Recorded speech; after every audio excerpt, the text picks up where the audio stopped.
We're going to sort of do a little teaser sort of overview today of how we can use Jupyter with music to actually mix and remix content that would be useful for teaching and engage users and students and learners of all ages.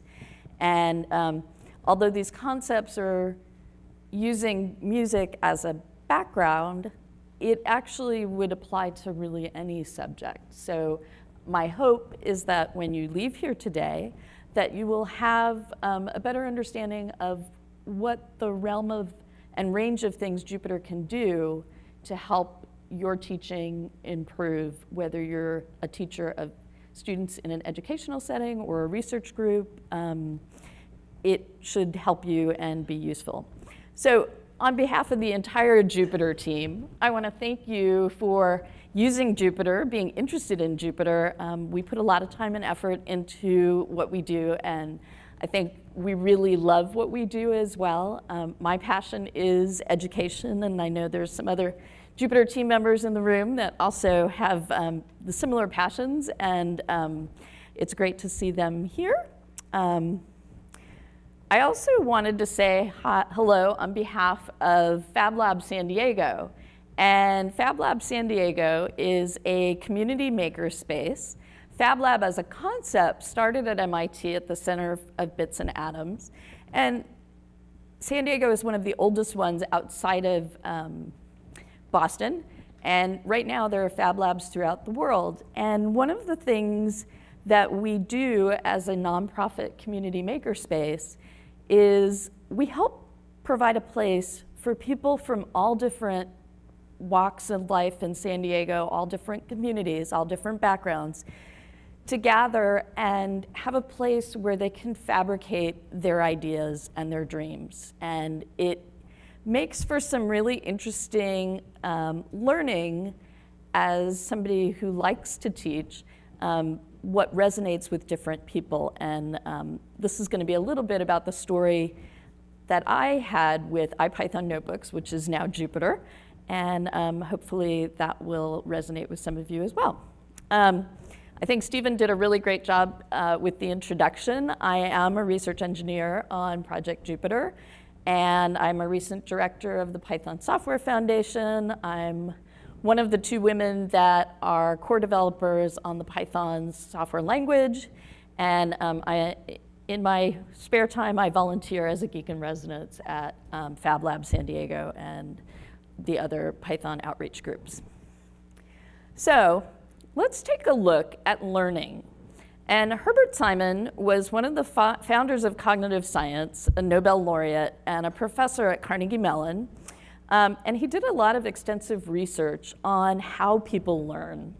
And one of the famous quotes that he had was, "Learning results from what a student does and thinks, and only what the student does and thinks."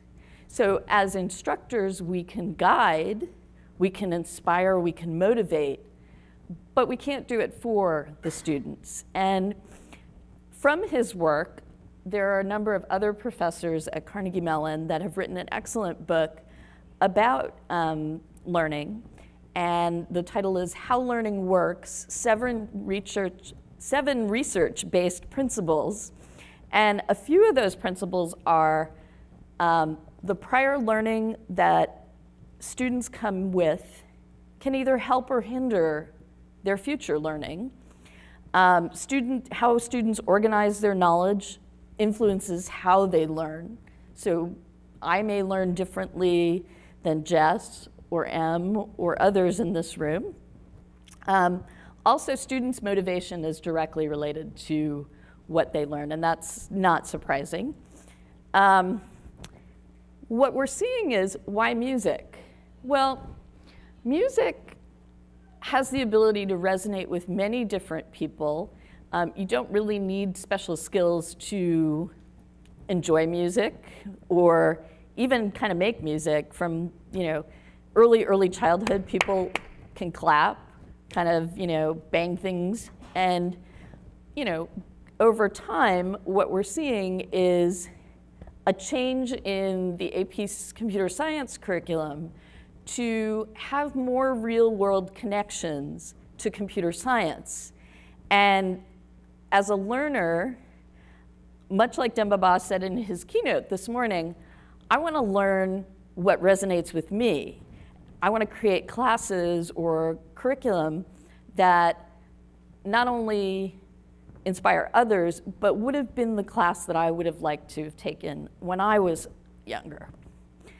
And the research does show that real-world interest matters. And this is some very, very recent data, probably just a couple days old at this point, about the impact that the new computer science AP curriculum has had on girls.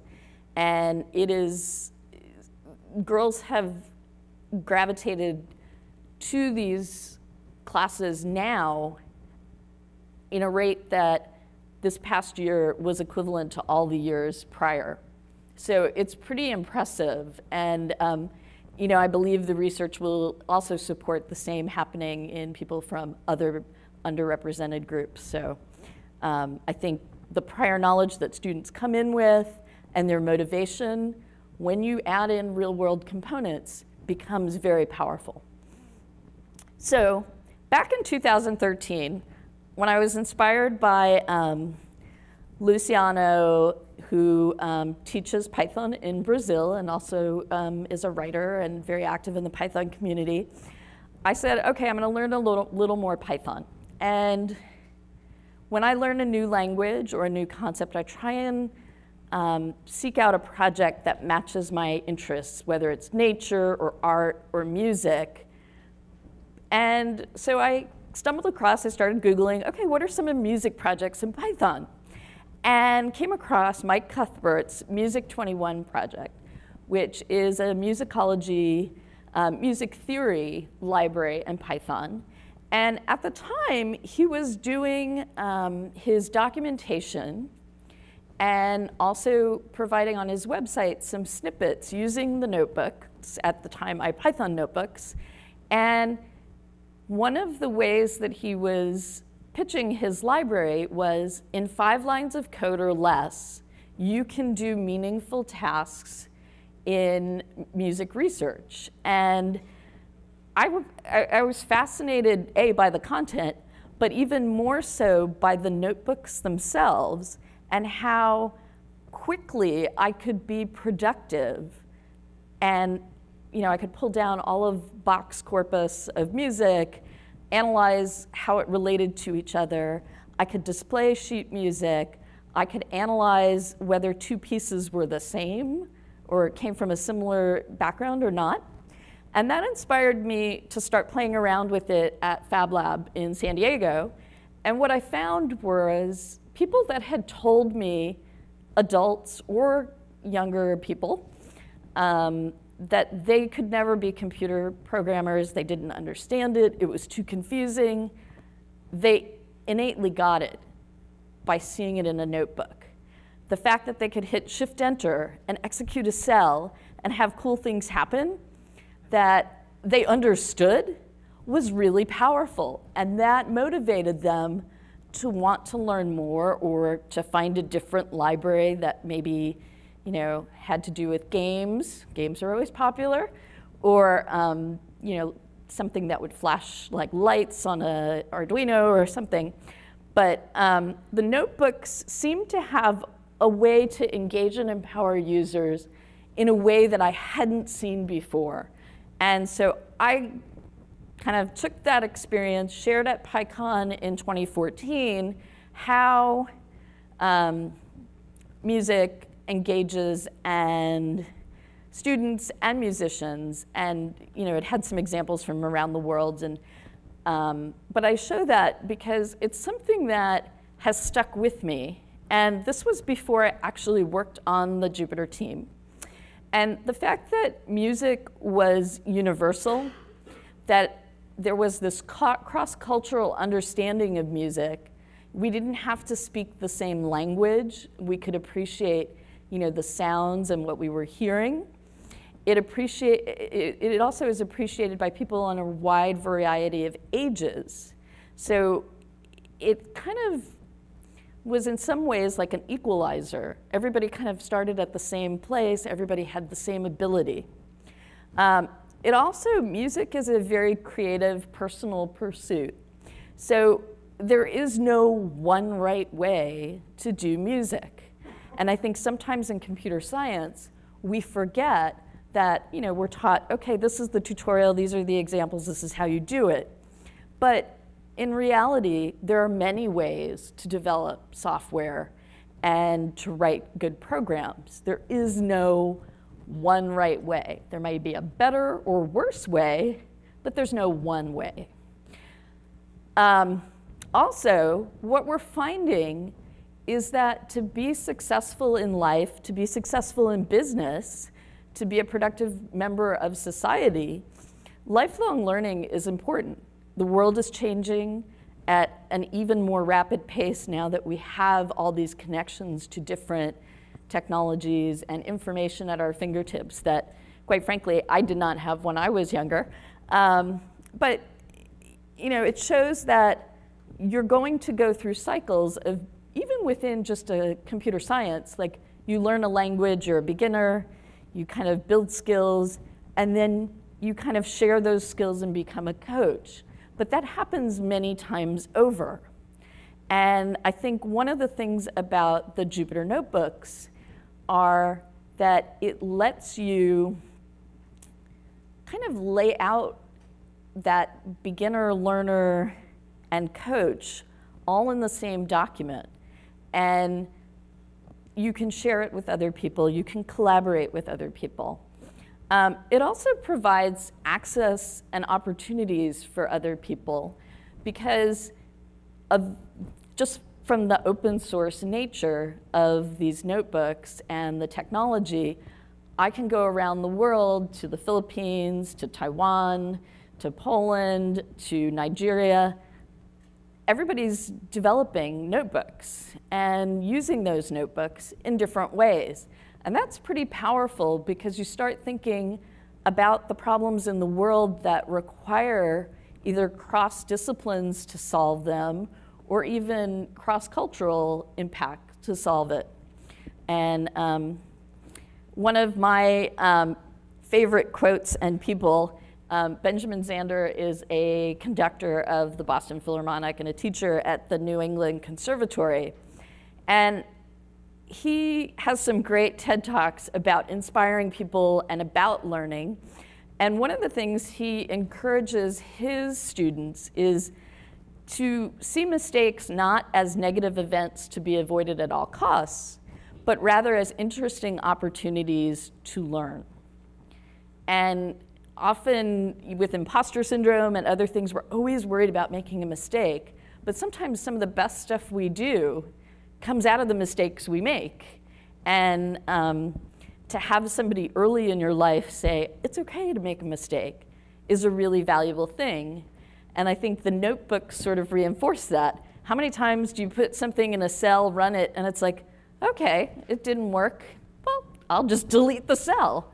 You know, you're not taking a huge risk when you're running one cell.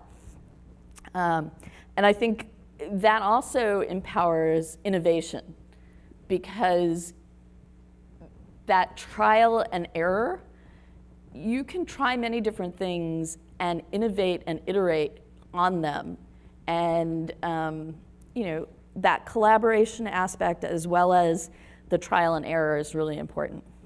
So I'm going to switch gears a little bit and talk a little bit about some of the tools that can be used to create a learning narrative for others. And I think everybody's sort of familiar with the notebook and Jupyter Lab. It's soon to be the newer notebook type environment to work in, which is actually really cool.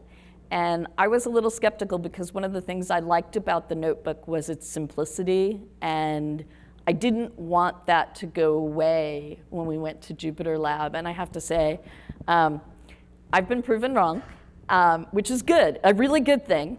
And there are some really nice things about Jupyter Lab that enhances learning, and also Jupyter Lab has taken into account providing a way to give that very simple, clean, classic notebook feel as well.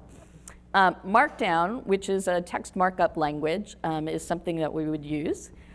Different languages, whether it's Python, R, Julia, or any other language kernel that we support, those can all be used in teaching curriculum. Widgets let you control and give people the ability to try things, manipulate things. NB Convert lets you convert the notebooks that you have into other formats, such as HTML, that can then be displayed on websites and incorporated into different projects, which is really powerful. There's also some really nice presentation tools that notebooks are supported on, like Rise and NB Present. Sphinx is a documentation builder in the Python world, and one of the really nice things about it is you can use Markdown notebooks or a more Python-y markup language restructured text, and that gives you a lot of flexibility, and it allows you to host your documentation so that anybody can see it. And then Jupyter Hub, which Dembaba talked about this morning, that he's using it with his class in Harvard, and Jess has used it as sort of the pioneer at Berkeley that then has grown and grown and grown. You know, Jupyter Hub and Binder let you have people, give people access to those notebooks without having to install anything. And for a beginner or a new user, going to a website is much easier than installing. So I'm pretty sure everybody's familiar with the notebooks, but you know, it does give you a great environment where you can have visualizations, where you can run code, where you can have prose. And I think the key elements of that is it lets you have an interactive experience. It lets you explore across a number of different disciplines. And for the sciences in particular, it lets you have a reproducible environment, which is very important, particularly for young scientists, even elementary school age, to realize that the results that they're getting can be replicated. And I think the reproducibility also benefits collaboration in sciences across different scientific disciplines. If you're a chemist or a biologist, if you're collaborating, it gives you a way to understand where their results have come from, even if you don't have a depth in their knowledge space.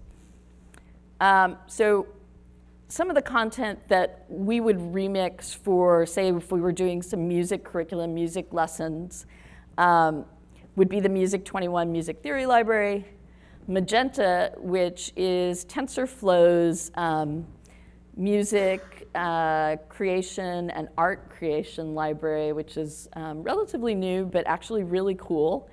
Alan Downey, who's done some great work on teaching. He's a professor at Olin College, and he's got a new book called Think DSP, which is digital signal processing.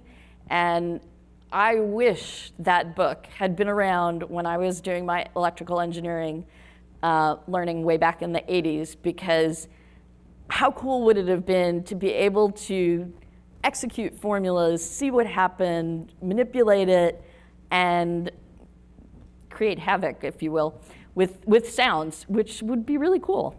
Extempore is a live coding environment for music, much like Sonic Pi is, which is often used with kids.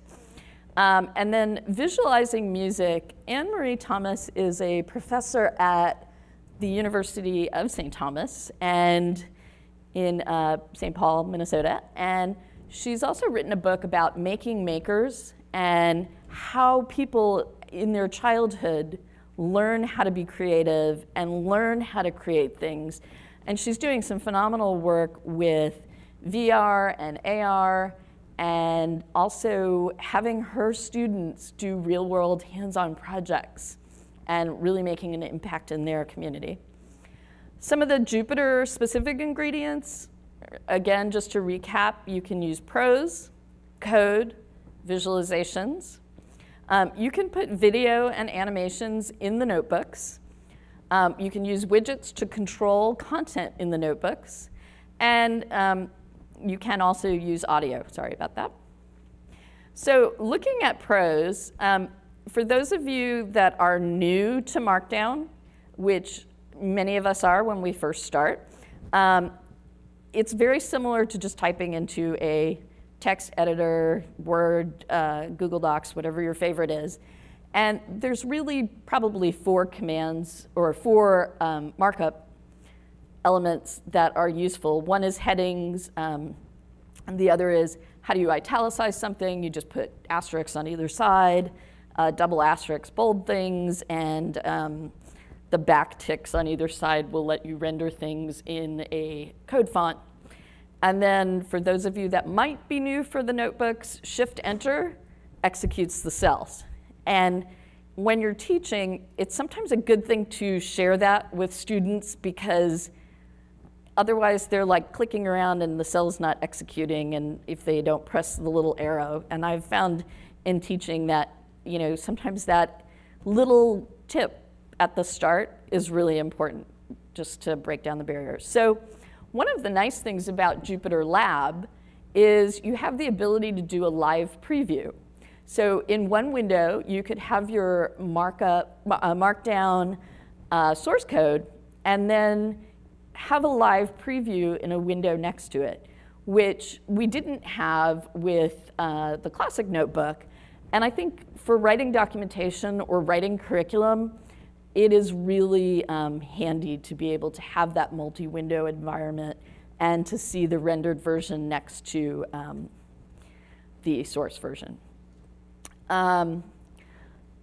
Running code, I think many of you are familiar with that. Jupyter Lab also lets you attach a console so that you can have your notebook in one window and have sort of like a scratch paper console in another window, and you can execute a code cell and then bring that code into your Scratchpad window, play around with that code as much as you want, and then it doesn't impact what's happening in your actual notebook. So if you're doing heavy prototyping or you're trying to learn a concept and you're trying lots of different things, it gives you a record of what you've done without changing the notebook itself. And you can do things like pip install stuff by dropping into a bash shell, or you can, once you're done prototyping, export it as a Python script or so that you could use it in a different way. Running code in the notebook, again, Shift-Enter. Shift-Command-Enter in Jupyter Lab will let you have that classic notebook look and feel. And it is actually very nice. That's actually the single user version right there. So as far as visualizations go, this is an example of Music 21 and its ability to render sheet music. So this GIF kind of shows, okay, if I go through and I hit click enter on this one line of code, it will bring up sheet music based on whatever I have passed to it. And to have that happen instantaneously, whether it's with music or another subject, I think is very powerful because you get that instant feedback. So that's pretty nice. In addition, you can also have Music 21 interact with a third-party program called MuseScore. And MuseScore actually will let you display the sheet music. It will allow you to track the different points in the music, like the tempo. It'll play music, so you could play along with it. It would actually play it if I had sound turned up right now on it. But I think it's something that it kind of opens the doors to the possibilities that you can go beyond the notebook and use the notebook as your guide. In addition, we talked about accessibility earlier, and Music 21 had a really cool feature that it lets you translate music to Braille. So that same passage that we had at the last slide that was sheet music actually was in Braille at the bottom of executing this notebook. So it opens the doors to people that might not be able to experience a notebook. And I'm sure the similar concepts could be used to translate notebook content as well, although I haven't seen that yet. In addition, with notebooks, you can also drop in YouTube videos and animations. And before I talked about Anne-Marie Thomas and the work that she was doing, so you can actually run like YouTube snippets. You can use the queuing up of YouTube as well to kind of box or keep a section of the video as opposed to the whole thing. So I've often used it to teach workshops. Like one of the workshops we did in San Diego was an intro to Python. We used Jessica McKellar's very popular Intro to Python, Boston Python workshop that's been online for a long time. And we converted that into notebooks that then you could watch part of the snippet, do the exercise. And we found it was really nice when people came through the Intro to Python workshops in San Diego, they could leave with notebooks. And it sort of made it less stressful to learn something new. Widgets, I'm not going to demonstrate for lack of a little bit of bandwidth here, but I encourage you later to check out these websites. But essentially, on the Jupyter website, there's some different examples of widgets, one of which is IPyVolume. And that cube, when you run it, the red dots will kind of like cycle through the space. And you can three-dimensionally rotate and flip and whatever the cube that's there. And in addition, if you have one of those virtual reality goggle type things, you can click on a button that says stereo and you can actually see it in a multi-dimensional space, which is kind of cool. So TensorFlow is Google Brain's research project for creating music and art, and it's just fascinating. I have to confess, my daughter was the one that found it for me about a year ago. She's like, hey mom, I found this really cool Python library. She's 22 now, living in Japan. And she's like, it can create these colorings of this anime stuff for manga pictures. And I was like, okay, this is really cool. Now, my daughter is a self-taught programmer. She did take programming in high school and then decided since she was the only girl, that was it. And she's very much more into language and linguistics. But I was like, oh, that's cool. So she was the one that showed me Magenta. And the fact that she stumbled across it and thought it was cool, other people will think it's cool. There are a whole bunch of demos that are in notebooks, in Magenta, for both music and art, and I would encourage you to take those. But how it relates to music is some of these music notebooks, you can manipulate that content and make the notebooks and this whole new technology accessible to high school students, college students, anybody really. And we'll see if the sound will pick up on this. They actually are, can you hear that? That is actually music generated by the machine learning algorithms. I'm going to just make that a little quieter. But after a series of learning, it will take like the first few notes that you give it, and then the program will actually generate the remaining music content that you're hearing. So you, maybe like the first 8 or 10 notes was stuff that had been provided to the system, but then the rest of the music including like emphasis and the dynamics were generated by the program, which is, I think, really neat because it actually sounds pretty good. They have some other examples about how you can create your own instrument by combining other instruments. One of the things that I think is really cool, they have a learning component on their website, and one of them takes everyday sounds, and they recorded tons and tons of sounds and ran it through Magenta and TensorFlow, and they made this infinite drum machine. So you can actually go to this website and see how different sounds are sort of classified in similar regions. You can mix and remix them, and you also get the research papers behind it. So not only is it fun and cool and engaging, but there's actually academic merit behind it if that was something you chose to do. Similarly, they have another example of categorizing bird sounds and sort of taking a page from nature. And things like that connect the real world very quickly to the data science or scientific world.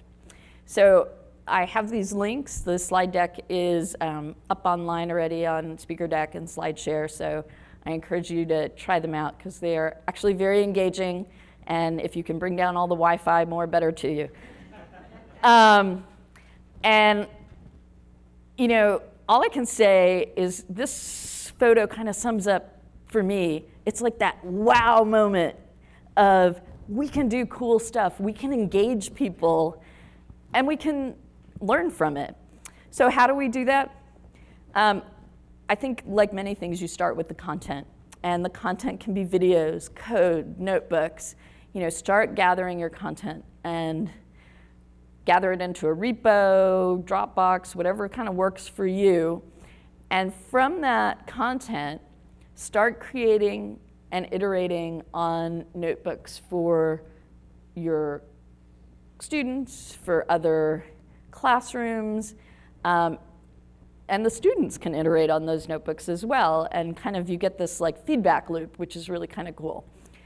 You can use the Binder project to share the notebooks with other people and other classmates. So if you had a peer across the world, they could just click a button in Binder and execute the notebooks and see what you're seeing. Again, you could run workshops.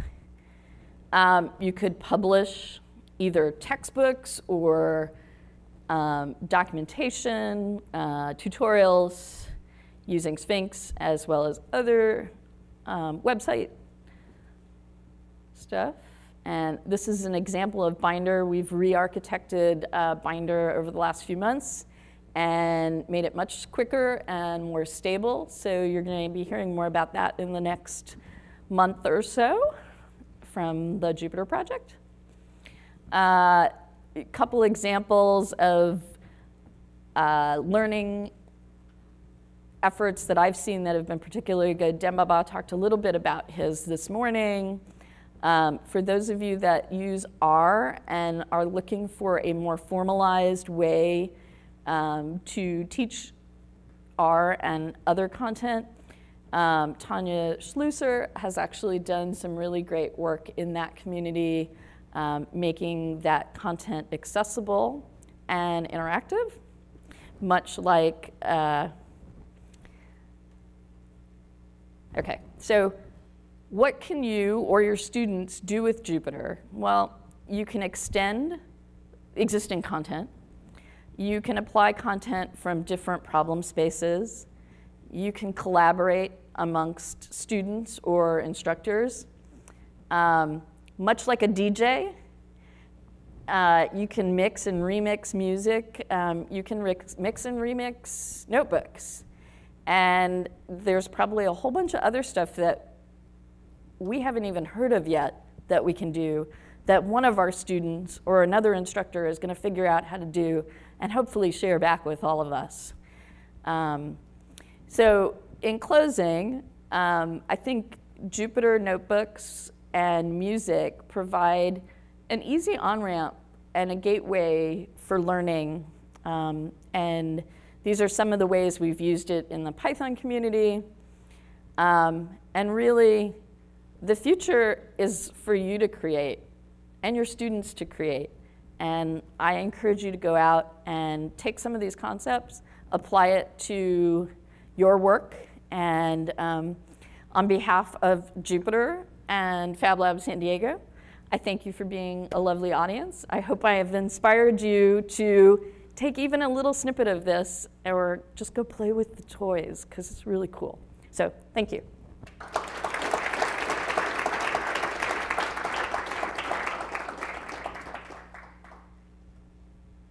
Do we have time for questions?